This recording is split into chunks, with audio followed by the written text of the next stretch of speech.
तो फ्रेंड्स क्या हाल चाल। तो यार बहुत बहुत स्वागत करता हूं आपका आपके सब नंबर 1 यूट्यूब चैनल सार्थक स्ट्रीम में, जहां आपको मिलती है visa, immigration and abroad jobs के बारे में सबसे latest updated and genuine information सबसे पहले। और दोस्तों आपकी ड्रीम कंट्री में सेटल करवाने में हमारे एक्सपर्ट आपकी पूरी मदद करते हैं, जो वर्ल्ड वाइड हमारे साथ दोस्तों एक्सपर्ट काम करते हैं, जो स्पेशलिस्ट होते हैं। तो आपको दोस्तों कहीं भटकने की आवश्यकता नहीं है। अगर आपको किसी भी कंट्री में जाने का आपका सपना है, ठीक है, आपकी इंटेंशन साफ है, आपको जेन्युइनली जाना है, तो दोस्तों हमारी तरफ से पूरी गाइडेंस आपको प्रोवाइड की जाएगी। तो कोई भी दिक्कत लेने की आवश्यकता नहीं है इसमें, ठीक है फ्रेंड्स। तो सबसे पहले दोस्तों आज की जो अपॉर्चुनिटी आई है ये जापान के लिए है। मोस्ट डिमांडेड वीडियो है दोस्तों, हमें हज़ारों क्वेश्चन इसके लिए आ रहे हैं, ठीक है, कि सर जापान जाना है, जापान में एंट्री चाहिए, जापान का वीज़ा चाहिए, क्या ऑप्शन है दोस्तों। आज आपको ईच एंड एवरीथिंग सब कुछ पता चलेगा। कंप्लीट वीडियो वॉच कीजिएगा। मैं आपको स्टेप बाय स्टेप बता रहा हूँ कि क्या ऑप्शन आया हुआ है, कौन कौन अप्लाई कर सकता है और किस तरीके से आप जापान में एंट्री कर सकते हैं, वीज़ा ले सकते हैं, प्लस में सेटलमेंट भी अपनी बना सकते हैं। तो once for all short solution दोस्तों आपको इसी वीडियो में सारी डिटेल मिलेगी। सबसे पहले तो फ्रेंड्स मैं बताना चाहूँगा कि जापान के लिए जो रिक्वायरमेंट्स हैं, ठीक है, वो काफ़ी सिंपल रिक्वायरमेंट्स हैं। ऑलमोस्ट सभी के पास ही वो रिक्वायरमेंट्स डॉक्यूमेंट जो होते हैं अवेलेबल होते हैं, ठीक है जी। कोई इसमें ऐसा एडिशनल खास डॉक्यूमेंट नहीं है जो आपके पास मुश्किल हो जाए करना, ठीक है। बहुत बेसिक से डॉक्यूमेंट्स चाहिए होते हैं, ठीक है जी। मैं आपको स्टेप बाय स्टेप कुछ डॉक्यूमेंट्स के बारे में बता दूंगा। तो इसमें दोस्तों क्या है कि आप वहाँ जाके असाइलम भी फाइल कर सकते हैं। असाइलम फाइल करने का भी दोस्तों जो प्रोसेस है थोड़ा सा मैं ब्रीफ करूँगा, ठीक है जी। आपको असाइलम भी आप किस तरीके से वहाँ पे फाइल कर सकते हैं, क्या आप असाइलम लेने के बाद वहाँ पर काम कर सकते हैं या नहीं कर सकते, ये भी मैं आपको बताऊँगा। इससे पहले मैं कॉन्टैक्ट करने का तरीका आपको बता दूँ फ्रेंड्स।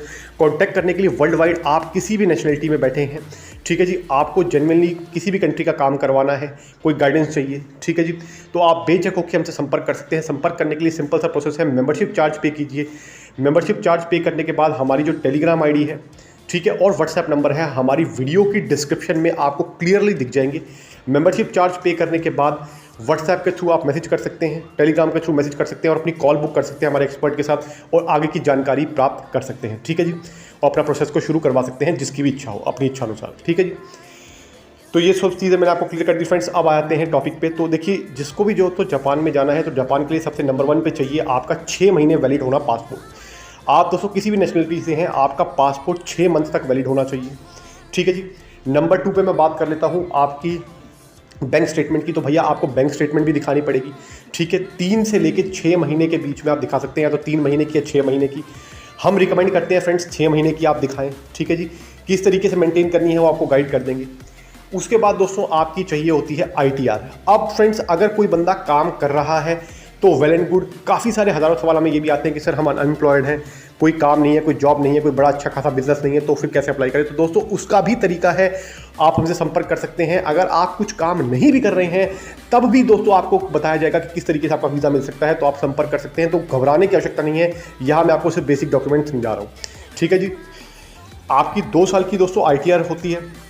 2 साल की ITR है। इसमें ऐसा कुछ नहीं है दोस्तों कि आपको ITR कुछ ज़्यादा अमाउंट की भरनी है, कम अमाउंट की भरनी है। जो भी आपकी ITR है, जितनी अमाउंट की भी आप भरते हैं, कोई भी दिक्कत की बात नहीं है। मिनिमम 2 ईयर्स की मैंडेटरी होती है दोस्तों, ठीक है जी।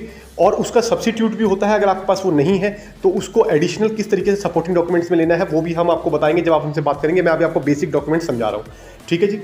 इसके साथ साथ फ्रेंड मैं बताना चाहूँगा आपको कि आप जब भी जापान का वीज़ा अप्लाई करते हैं, तो जापान का वीज़ा अप्लाई करने के लिए आपकी जो फ़ीस लगती है वो बहुत ही नॉमिनल सी फ़ीस होती है, ठीक है। ज़्यादा फीस भी नहीं होती है जापान के वीज़ा की। प्लस में दोस्तों जापान के वीज़ा की जो पावर है वो बहुत ज़्यादा है। अगर आपको दोस्तों जापान का वीज़ा मिल जाता है तो उसके बाद आपको बड़ी बड़ी कंट्री जैसे कनाडा, ऑस्ट्रेलिया, न्यूजीलैंड, इन सब के वीज़ा मिलने में भी दोस्तों आसानी होती है। मैं बहुत बड़ी बात आपको बता रहा हूँ, ठीक है जी। तो जापान के वीज़े की पावर को दोस्तों कम मत आकिएगा, ठीक है जी। बड़ी बड़ी कंट्रियाँ जैसे मैंने आपको बताई हैं, उनसे टक्कर लेने वाला वीज़ा है ये, ठीक है जी। तो जापान का वीज़ा बहुत स्ट्रॉन्ग वीज़ा है। इसके लिए दोस्तों जो बेसिक डॉक्यूमेंट्स मैंने आपको बताए हैं, आपकी बैंक स्टेटमेंट, आपकी ITR, ठीक है जी, आपका पासपोर्ट 6 महीने तक वैलिड होना चाहिए। इसके साथ साथ दोस्तों आपका जो भी आप अगर कुछ काम करते हैं तो बहुत बढ़िया, उसका छोटा मोटा दोस्तों आप प्रूफ लगा सकते हैं। अगर आप काम नहीं करते तो मैंने आपको बता दिया है, आपको उसका भी तरीका है, घबराने की आवश्यकता नहीं है। बिजनेस वाले जो बंदे हैं दोस्तों, जिनके पास बिजनेस है, वो अपनी बिजनेस की रजिस्ट्रेशन लगा सकते हैं। किसी भी कंट्री में है, उनकी कोई ना कोई बिजनेस की रजिस्ट्रेशन होती होगी तो वो लगा सकते हैं, ठीक है। इसमें कोई भी समस्या नहीं है। अब दोस्तों बात कर लेते हैं इसमें कि प्रोसेस टाइम कितना रहता है। तो दोस्तों प्रोसेस टाइम की बात करूं तो प्रोसेस टाइम के जो जापान के हमारे कैंडिडेट्स के वीज़ा आ रहे हैं, ठीक है, वो अप्रॉक्सीमेटली मान के चलिएगा आप तकरीबन 10 to 15 डेज़ के अंदर वीज़ा आ जाते हैं। बहुत ही फास्ट प्रोसेस है दोस्तों, ज़्यादा टाइम भी नहीं लगता है। आप ओवरऑल महीने का प्रोसेस पकड़ लीजिए, ठीक है, फाइल सबमिशन से लेकर सब कुछ करने का, ठीक है, फास्ट प्रोसेस है, डिले भी नहीं होता है इसमें। इसके बाद दोस्तों मैं बताना चाहूँगा आपको, वहाँ जाके अगर आपको सेटलमेंट बनानी है, मान लीजिए दोस्तों आपने वीज़ा अप्लाई किया, आपको वीज़ा मिल जाता है, तो उसके बाद आप सेटलमेंट का भी ऑप्शन मैं आपको बताने वाला हूँ, ठीक है जी, क्योंकि ऐसी अच्छी इन्फॉर्मेशन और ऐसे अच्छे ऑप्शन दोस्तों हम ही आपके लिए लाके आप देते हैं, ठीक है, ताकि आपका कुछ फ़ायदा हो पाए, तो हमें बड़ी खुशी होती है, ठीक है जी। तो दोस्तों जिसने भी जापान के वीज़ा को लेकर उसके बाद उसमें वहाँ पर असाइलम फाइल करना है, तो दोस्तों असाइलम फाइल करने के लिए 14 दिन का टाइम होता है। 14 दिन के अंदर दोस्तों आप उनकी इमिग्रेशन में जाकर अपना असाइलम फाइल कर सकते हैं, ठीक है।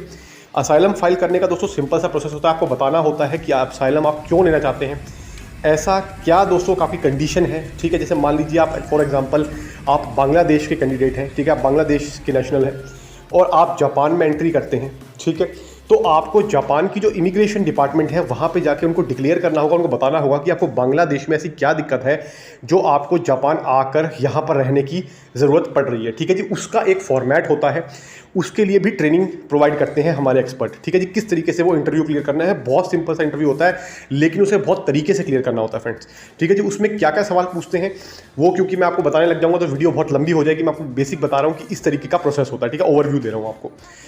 तो दोस्तों जो भी वो सवाल पूछते हैं, ठीक है, आपको जस्ट उनका आंसर करना है, ठीक है, बता देना है आपको अपना इंटेंट कि भैया मैं इसलिए यहाँ पे अपना देश छोड़कर यहाँ पे जापान में शरणार्थी यानी कि रिफ्यूजी स्टेटस लेना चाहता हूँ, ठीक है जी।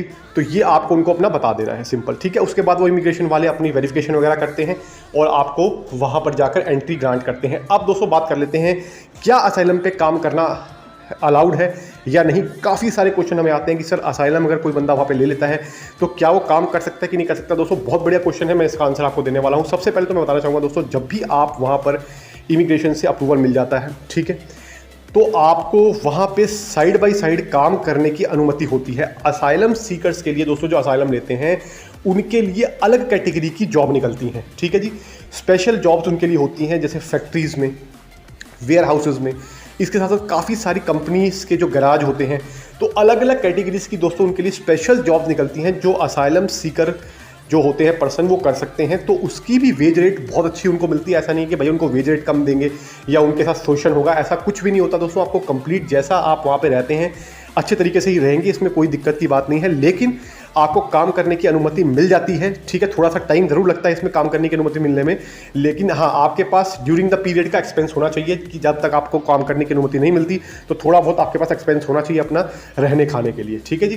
तो ये चीज़ मैंने आपको क्लियर कर दी। ये चीज़ आपको कोई भी फैक्टर नहीं बताएगा फ्रेंड्स, ध्यान रखिएगा, ये इन्फॉर्मेशन आपको यही मिलती है। और भी कोई सवाल हो दोस्तों तो आप कमेंट करके पूछ सकते हैं, हम कोशिश करते हैं जो अच्छे कमेंट्स होते हैं उनका जवाब जरूर दें, ठीक है जी। और बाकी जिसने भी अप्लाई कराना है वो अपनी इच्छा अनुसार बात कर सकते हैं बिना टाइम को वेस्ट किए, क्योंकि दोस्तों आज अपॉर्चुनिटी मिल रही है, हो सकता है आगे मिले ना मिले। तो आई होप आपको वीडियो अच्छी लगी होगी। तो मैं मिलूंगा आपको अगली बार, तब तक के लिए नमस्कार, थैंक यू सो मच दोस्तों, नमस्कार।